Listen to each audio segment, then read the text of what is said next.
ठीक, graph of trigonometric function.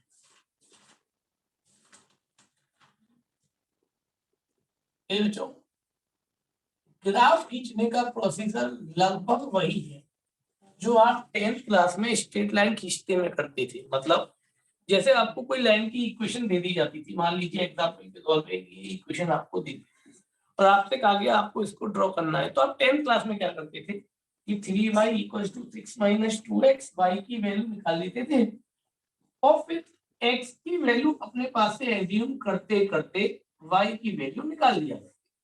ये काम आप करते थे। लगभग यही काम हम यहाँ ट्रिग्नोमेट्रिक फंक्शंस के ग्राफ खींचने में भी करेंगे, बट फिर भी हमें कुछ बातों का यहाँ विशेष तौर पर ध्यान रखना। वो विशेष बातें क्या है?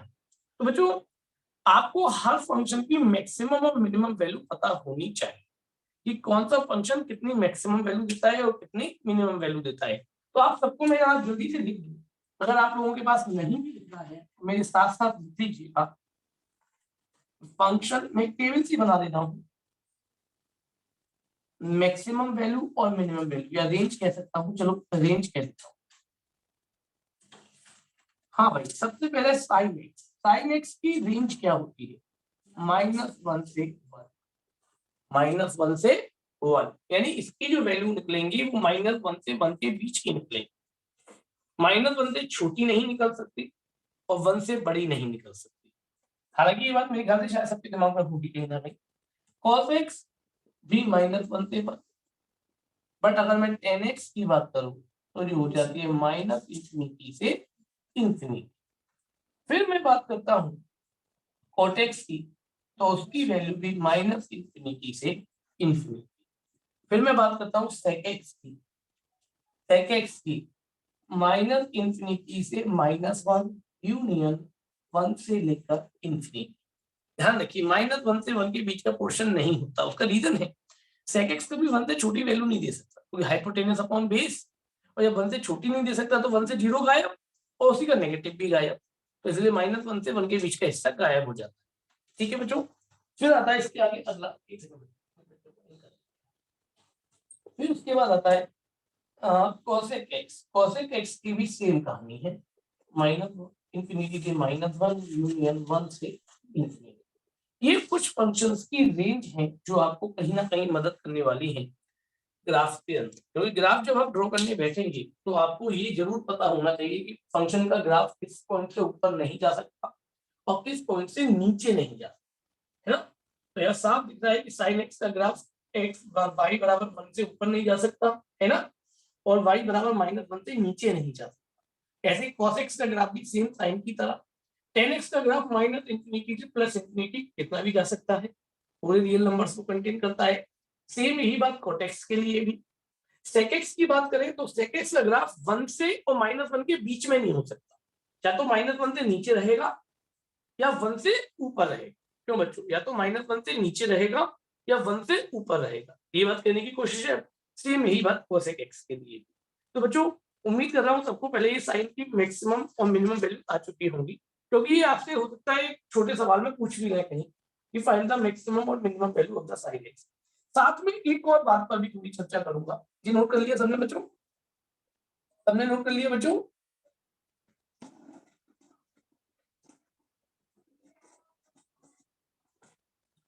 साथ में इसके साथ एक चीज पर और चर्चा करूंगा, maximum value of a sin x plus b cos a sin x plus b cos x की भी मैक्सिमम वैल्यू निकालना, इस पर भी हम चर्चा थोड़ी सी करेंगे। ठीक है, तो बेटा कैसे करेंगे, ध्यान से सुनिएगा। मैक्सिमम और मिनिमम वैल्यू दोनों बात कर देता हूं।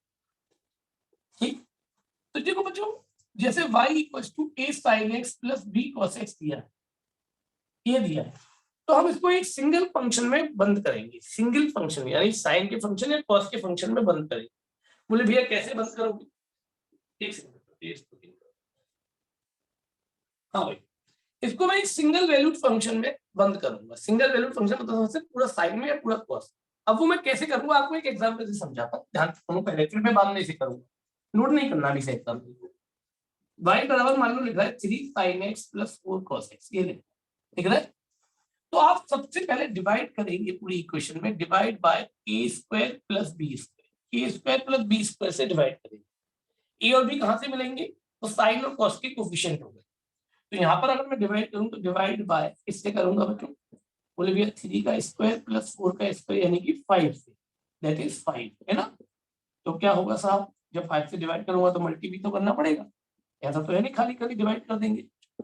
तो 4/5 cos x, यहाँ तक की कहानी समझ में आती है सबको। अच्छा बच्चों अगर मैं 3/5 को cos अल्फा की तरह ट्रीट करूं, 3/5 को अगर मैं cos अल्फा मान लूं, लेट कर लूं, तो ऑटोमेटिकली 4/5 sin अल्फा हो जाएगा। बोले कैसे, चेक करके दिखाना।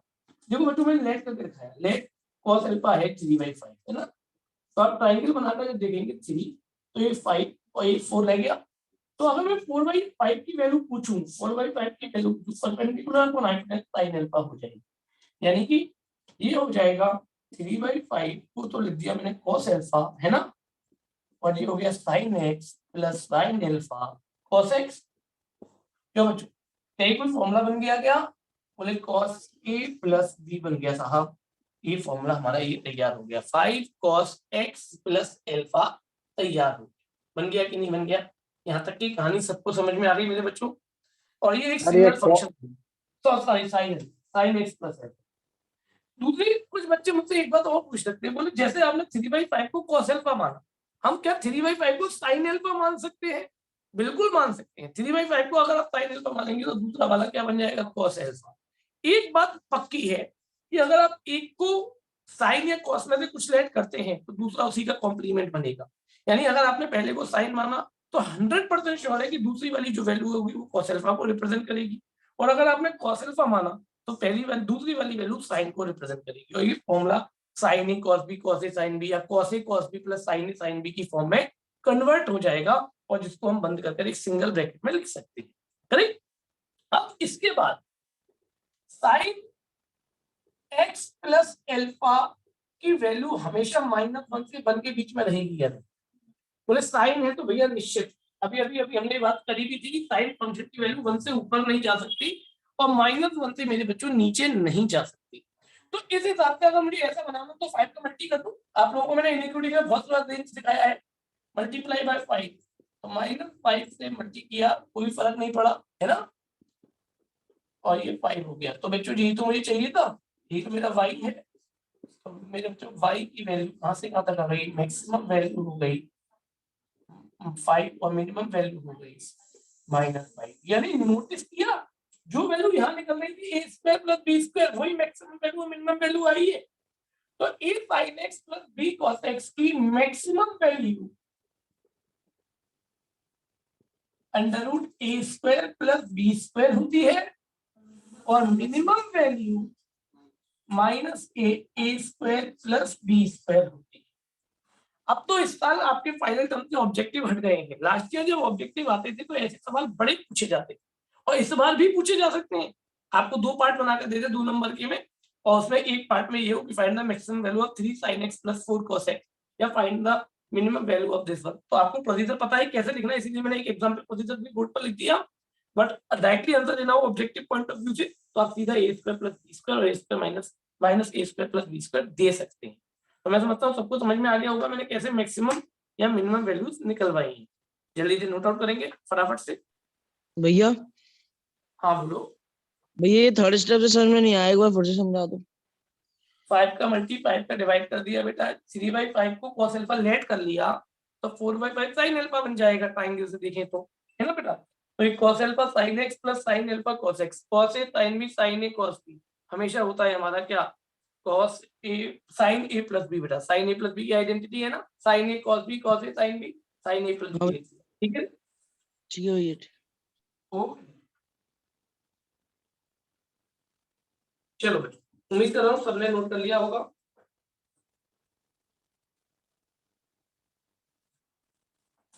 Silkie, yes sir. समझ में आ गया गुड़िया, हाँ हाँ भैया। ठीक। रुद्राक्ष,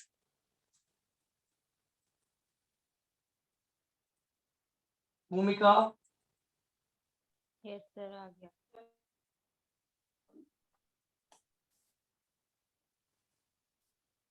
पूर्वी, यस सर आ गया।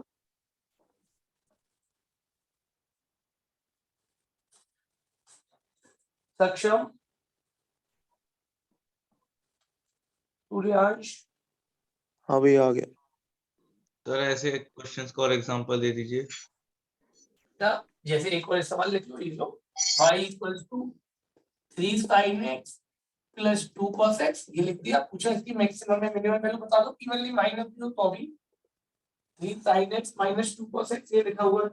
अब पूछा इसकी मैक्सिमम और मिनिमम वैल्यूज क्या होंगी, तो अंडर रूट के अंदर 3 का स्क्वायर प्लस माइनस 2 का स्क्वायर, तो कितना आ गया बेटा 9 प्लस 4 213, तो माइनस 213 और प्लस 213 इसकी मैक्सिमम और मिनिमम वैल्यू। ठीक है बेटा, सर ये चीज सिर्फ sin x cos x के फॉर्म में लगेगी? बेटा बिल्कुल केवल और केवल sin x और cos x की फॉर्म में ही लगेगी, क्योंकि sin x और cos x एक दूसरे के ऑल्टर होते हैं श्रेया। अगर एक को बेस मानेंगे तो दूसरा ऑटोमेटिकली परपेंडिकुलर हो जाएगा बढ़िया। ठीक है ना? ठीक है सर। सर आपने जो ये 3/5 को cos अल्फा माना, इसको हम sin अल्फा भी मान सकते थे। मैंने अभी खुद ही कहा था कि आप पहले वाले को आप sin, दूसरे को cos ले सकते हैं। ऐसा कोई रेस्ट्रिक्शन नहीं कि मैंने cos माना है तो आप भी cos माने। इतना पक्का है कि अगर एक को आप sin या cos मानेंगे तो दूसरा उसका ऑल्टर बनेगा दीपांश। ठीक है, ओके तो बच्चों ये मैं उम्मीद कर रहा हूँ सबको मेरी बातें यहाँ तक तो समझ में आ गई है ना। देन आफ्टर अब मैं, ठीक है, तो 5 का मल्टी मैंने बताया ना, 3 square plus 4 square a square plus b square, यानी 3 और 4 का स्क्वायर करोगे तो कितना आएगा बेटा 5 आएगा। 5 का मल्टी 5 का डिवाइड। ठीक है, हाँ चलो तो बच्चों ये मेरी बड़ी अच्छी सी कहानी आपके साथ जुड़ गई। अब मैं आपको थोड़ा सा और कुछ चीजों की तरफ ले जाऊंगा, ध्यान से सुनेंगे फिर से एक बार। अब मैं अपने मेन मुद्दे पर यानी कि ग्राफ की तरफ लौट रहा हूँ। अभी तो मैंने आपको मैक्सिमम वैल्यू मिनिमम वैल्यू की तरफ लिया। अब सबसे पहले मैं शुरुआत करता हूँ नंबर 1 sin x के ग्राफ के साथ। बहुत ध्यान से मुझे सुनते जाइएगा। sin x एक टेबल तैयार करते हैं।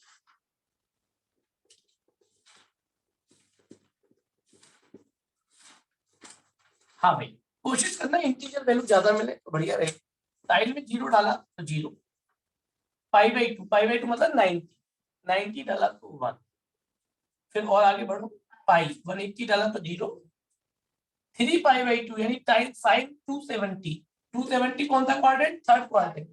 थर्ड क्वाड्रेंट के लिए 180 plus 90, third quadrant minus sine 90 यानी माइनस, और 2 पाई पर रुद्राक्ष फिर से 0।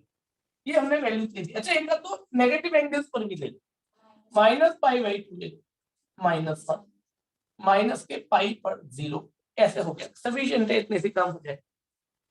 कोशिश ये करो कि वैल्यू ज्यादा इंटीग्रल मिले, नहीं मिलेंगी तो फिर तो भैया पॉइंट वाली की लेनी पड़ेगी, है ना। तो अब मुझे इसका ग्राफ ड्रॉ करना है मेरे।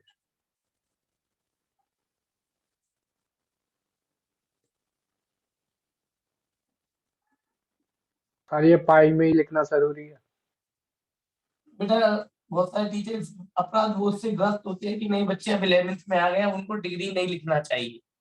हालांकि मेरे लिए तो 90 डिग्री भी वही मायने रखता है जो पाई/2 मायने रखता है। भाई आप किसी में भी मेजरमेंट दे सकते हैं, और आपके कुछ स्कूल टीचर इस बात पर ऑब्जेक्शन कर सकते हैं, इसीलिए मैंने उनको पाई लिखा है। ठीक है ना बेटा, but it is not the y की वैल्यू कैसे निकाली भैया आपने? क्या बेटे, y की वैल्यू x की वैल्यू तुमने लेट करनी y की वैल्यू। और तेरा भला हो पहले क्या बात करता है, यहाँ एक्स की जगह पुट करता जा। अच्छा ठीक है भैया ठीक है। प्रज्वल एक कप कॉफी प्लीज, जल्दी से मम्मी से बोलो।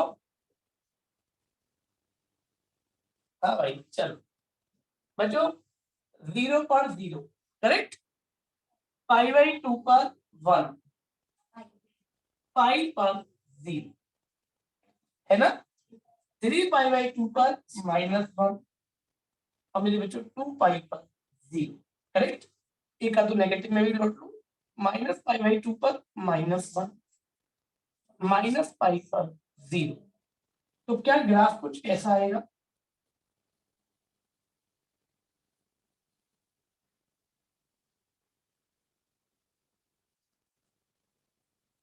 ऐसे, ठीक है ना बच्चों।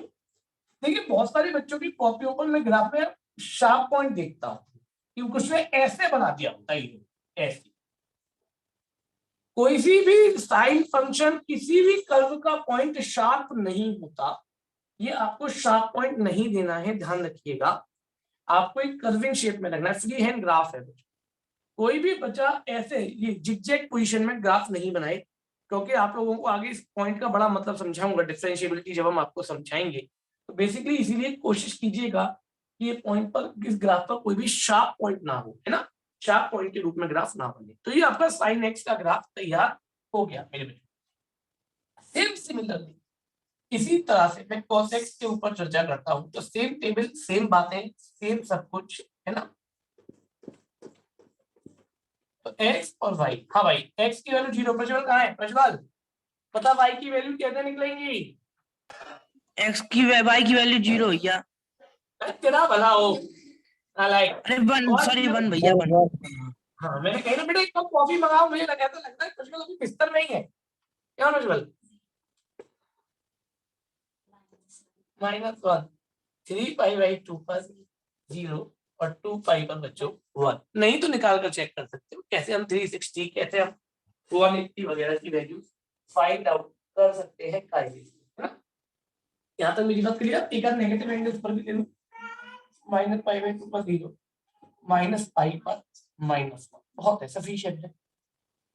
चलो बच्चों, हाँ भाई π/2 का स्केल फिर से, है ना, 3π/2 और 2π, -π/2 -π -3π/2 और -2π, ये हो गया 0, ये हो गया 1, ये हो गया माइनस, है ना। इससे ऊपर नीचे जाएगा नहीं ग्राफ, ये बात फिक्स है, करेक्ट। अब 0 पर 1 देखो, ग्राफ यहाँ देखो, 0 पर 1, π/2 पर 0, π पर -1, 3π/2 पर 0 और 2π पर फिर से 1, -π/2 पर 0, π पर -1, 3π/2 पर फिर से 0 आ जाएगा, बहुत।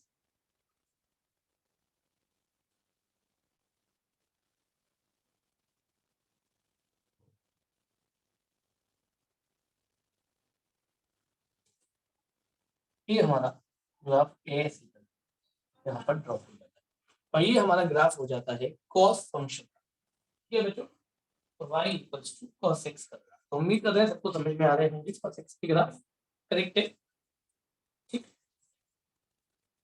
जल्दी से नोट करेंगे। नेक्स्ट अगले ग्राफ की तरफ पहुंचूंगा, 10x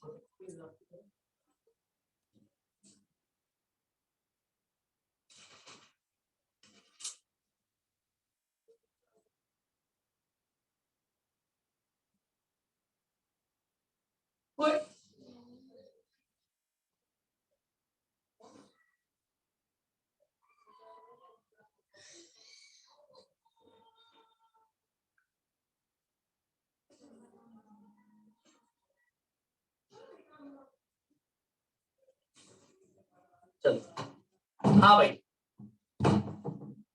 अब मैं आता हूँ ग्राफ नंबर 3। ग्राफ नंबर 3 समझते हैं, यानी कि 10x और cot x की ग्राफ पर आता हूँ, थर्ड और फोर्थ। बड़े अच्छे अच्छे से ग्राफ है, जरा इनको बनाइएगा, जल्दी आ जाओ, अभी जल्दी आ जाओ।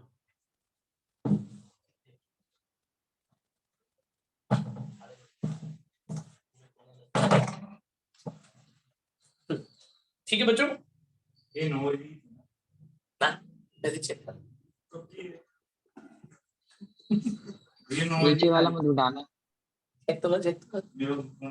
अरे रुक जाओ, अब तो हो गया साहब बेटा, इतनी देर से बोल रहा हूँ। अब अभी डालेंगे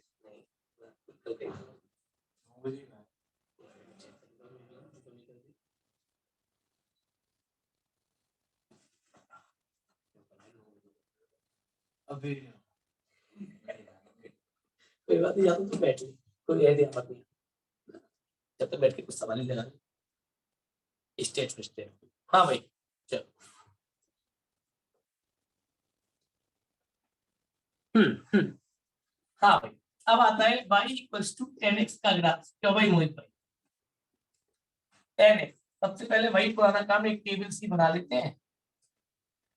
देखो 10x और cot x ग्राफ थोड़े से यहाँ पे खास ग्राफ, अच्छी तरह से सुनना। x और y 0 पर 0, पाई बाई 4 पर 1। मैं यहाँ पाई बाई 4 ले रहा हूँ क्योंकि बीच में एक 1 भी मिलता है, और पाई बाई 2 पर इंफिनिटी गया सब। माइनस पाई बाई 4 पर, माइनस पाई बाई 4 पर माइनस 1, माइनस पाई बाई 2 पर माइनस इंफिनिटी। अच्छा थोड़ा और आगे बढ़ते, 3 पाई बाई 4 है ना, बोले भैया माइनस 1 और पाई पर 0।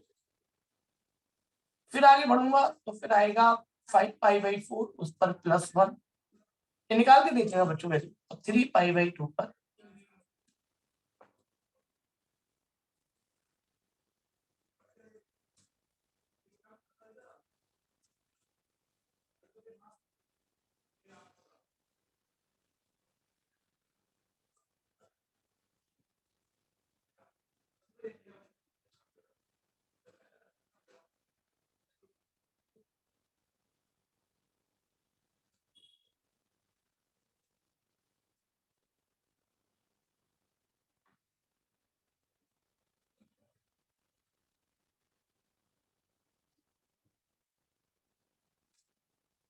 हाँ जी ठीक, 5, इट्स 5। चलो बहुत ध्यान से सुनो। देखो बच्चों, जिन भी वैल्यूज पर इंफिनिटी है सबसे पहले तो हम पर एक लाइन खींच दिया करो,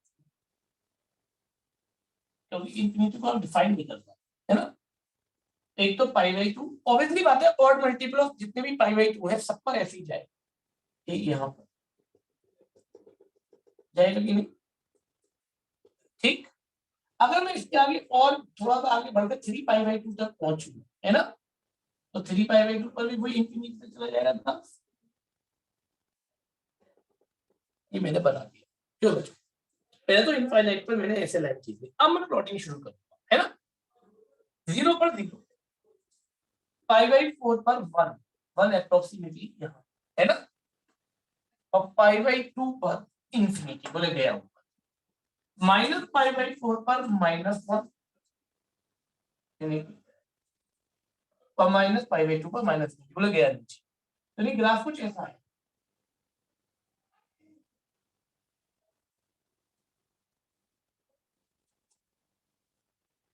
आगे एरिया पहली टेल आ गई, ये 10x की पहली टेल हो गई माइनस इंफिनिटी से इंफिनिटी के बीच में। बात समझ में आ गई? आई रिपीट, 0 पर 0, पाई बाई 4 पर 1, पाई बाई 2 पर इंफिनिटी गया ऊपर, माइनस पाई बाई 4 पर माइनस 1 और माइनस पाई बाई 2 माइनस। मैंने ज्वाइन किए, एक ग्राफ ये बन गया। ठीक है, अब आई दूसरी टेल की बात, फिर आगे बढ़े यहाँ से 3 पाई बाई 4 पर, 3 पाई बाई 4 पर प्लस 1 है ना, हाँ माइनस 3 पाई 4 में माइनस, ठीक है, पाई पर 0 और 5 पाई बाई 4 पर प्लस है ना। देखो बच्चों, क्या एक दूसरी टेल तैयार हो गई? कभी भी नहीं होगा, क्योंकि इंफिनिटी ने इनको ब्रेक कर दिया, इसीलिए 10x का ग्राफ डिसकंटिन्यूअस होता है at the odd multiple of pi by. नहीं नहीं, इंफिनिटी पे जाकर नहीं टच करेंगे, हम नहीं शो करते।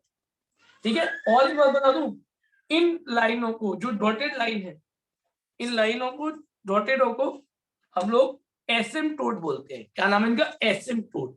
ध्यान रखना, जिसको शेडो की तरह ही काम करेंगे ना, इनका नाम है एसिम्पटोट। एसिम्पटोट बोले जाते हैं, एसिम्पटोट बोलते हैं बच्चों लाइन को। ये इंफिनिटी पर जाकर कहीं टच करेंगे, ये मानकर चल रहे हैं कर्व है या नहीं? तो बच्चों ये 10x का, और अगर बनाना चाहेंगे तो इधर भी एक ब्रांच बन सकती है माइनस पाई बाई 4 से माइनस 3 पाई बाई 2 पर।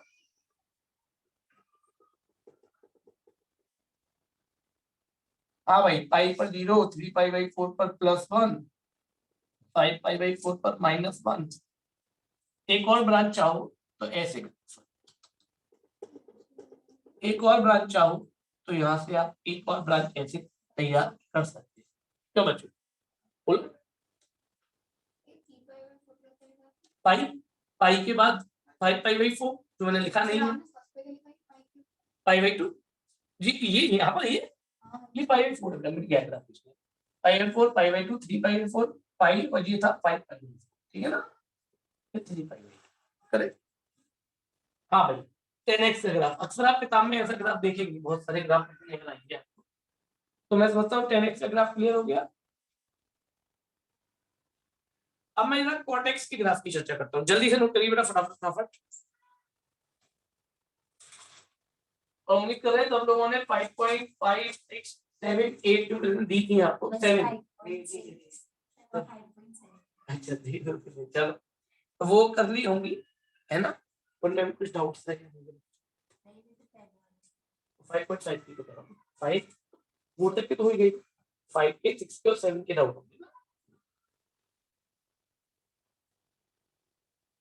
और उनको करने के बाद डेरिवेटिव में थोड़ा सा चीजें बहुत क्लियर हुई होंगी, इन्होंने ऑनेस्टली उसको किया है, उनको निश्चित तौर पर डेरिवेटिव में कॉन्फिडेंस आया होगा सभी तरह के सवालों को करने का। हाँ बिल्कुल मुझे डाउट आए होंगे, 100% डाउट का आना तक बात है।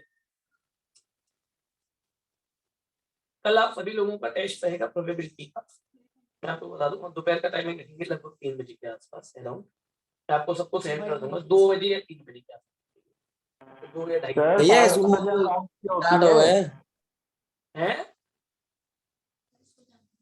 11 तारीख से स्कूल है सर। हाँ तो 11 तारीख तो स्कूल से आ ही जाओगे 2:30 बजे तक तो प्यारे, 2:30 बजे तक अरे नहीं तो छुट्टी के बाद ही टेस्ट पढ़ा लेंगे सीधे यहाँ पे। अरे टाइमिंग सही रख लेना। ठीक है बच्चों मैं रफ कर रहा हूँ, भैया स्क्रीन ब्लर सही हो जाएगी, ये ज्यादा बीच में मेरे मूवमेंट से हो जाती है।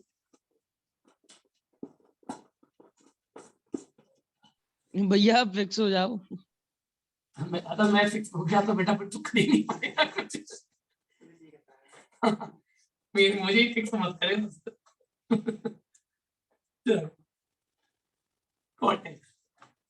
cot x का graph y equals to cot x का ग्राफ है ना, कैसे बनाएंगे ध्यान से सुनिएगा। 0 पर इंफिनिटी, cot 0 पर इंफिनिटी दे π/4 पर 1 और π/2 पर 3, -π/4 पर -1 -π/2 पर 0 और 3π/4 पर -1 पाई पर फिर से इंफिनिटी पर माइनस का इंफिनिटी क्योंकि सेकंड क्वाड्रेंट चला गया, फिर 5π/4 पर +1 3π/2 पर 0 है ना। चलिए साहब दो माइनस इंफिनिटी और इंफिनिटी मिल गए हैं तो बस काम हो जाना है। π/4 π/2 3π/4 पाई 5π/4 3π/2 माइनस के π/4 माइनस के π/2 माइनस के 3π/4 माइनस के पाई। ये वैल्यूज मैंने कैसे निकाली है, अगर किसी को डाउट हो तो पता कल पूछ लेना, वैसे इजी है, ट्रिग्नोमेट्रिक रेशियो से ही निकालते हैं, cot 6 cot 30 cot 45 अपनी वैल्यू से टेबल से, काम ऐसा टिपिकल नहीं है। हाँ भाई पहले तो इंफिनिटी कहाँ का आया है, बोले भैया एक तो 0 पर है, चलो तो 0 पर तो खिंचा है ना, उसको तो क्या कहते हैं, तो ऑलरेडी पहले से इंफिनिटी तक जा रहा है। दूसरा इंफिनिटी आ रहा है पाई पर, समझिए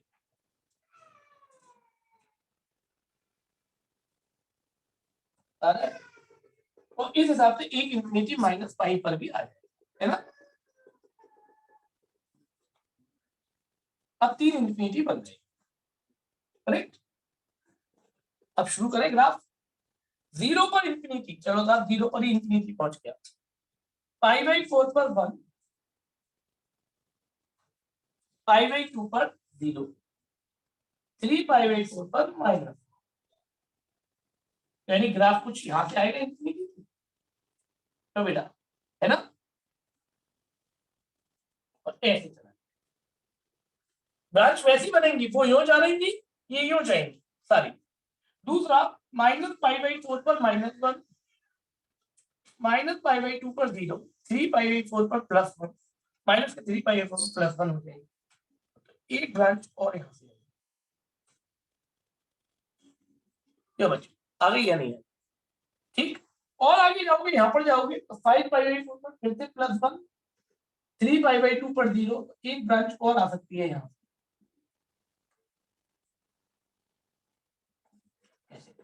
तो ये आपका कोर्टेक्स का ग्राफ आपके सामने तैयार हो जाएगा। बात समझ रहे हैं? है लगभग लाइक 10x, पर अंतर क्या ऐसे कि जो डायरेक्शन पहले हमारी ऐसे मूव कर रही थी, है ना, अब वो ऐसे मूव कर रही है। ठीक है, चलिए साहब। हाँ भाई, अब इसके बाद फिर आते हैं अगली बात पर, अगले टॉपिक पर पहुंचते हैं। जल्दी से बनाओ, फटाफट फटाफट।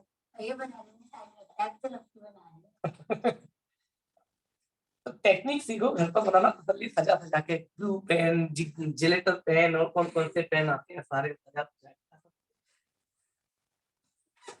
चलो, अगर हम तुम्हारी तरह सजाने लगे एक घंटे में एक प्रोग्राम बनेगा। चलो है मेरे बच्चों, सेकेंड्स का। चलिए, y इक्वल्स टू सेकेंड। बहुत ध्यान दो ना, थोड़े स्पेशल बना है ना, हर बार लेवल एक अप होता जाता है। sin x cos x के बहुत इजी से 10x cot x में थोड़ा सा इंफिनिटी की तरफ मूवमेंट हुआ। अब sec x cos x में क्या होगा, ये थोड़ा ध्यान में देखो बच्चों। तरीका तो मैं फिर से वही फॉलो करूंगा, बट थोड़ा सा चेंज करते हैं। हाँ भाई, 0 पर sec 0 की वैल्यू 1, sec में π/3 पर 2 मिल जाता है, π/3 पर 2 मिल जाता है ना। sec π/3 की वैल्यू 2, cos 60 की वैल्यू 1/2, sec π/3 की वैल्यू 2, π/2 पर इंफिनिटी, π/2 पर क्या हो गया, इंफिनिटी।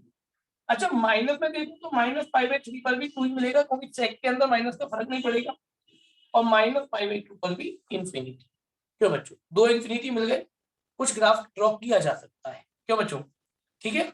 अब थोड़ा सा और आगे बढ़ूंगा, एक या दो पॉइंट्स और ले लेते हैं, ड्रॉ करने में मजा आएगा बच्चों। π/2 से ऊपर चलो, π/2 से ऊपर, π/2 से 2π/3, sec 2π/3 सेकंड क्वाड्रेंट यानी -2 देगा। और फिर अगर मैं पाई पर जाऊं, पाई cos पाई -1, तो ये -1 ही देगा, है या नहीं, ठीक। फिर और आगे बढ़ूं तो 4π/3 पर ये -2 देगा, और 3π/2 पर ये फिर से इंफिनिटी देगा पर माइनस। चलो बच्चों, अब जरा ग्राफ करो, ये जो वैल्यूज है, ये बस ये आपको देखनी है कि मैंने वैल्यूज कैसे ड्रॉ की, निकाली है, वैल्यू कैसे निकाली है, बस इसका ध्यान रखना। हाँ भाई, π/3 यहाँ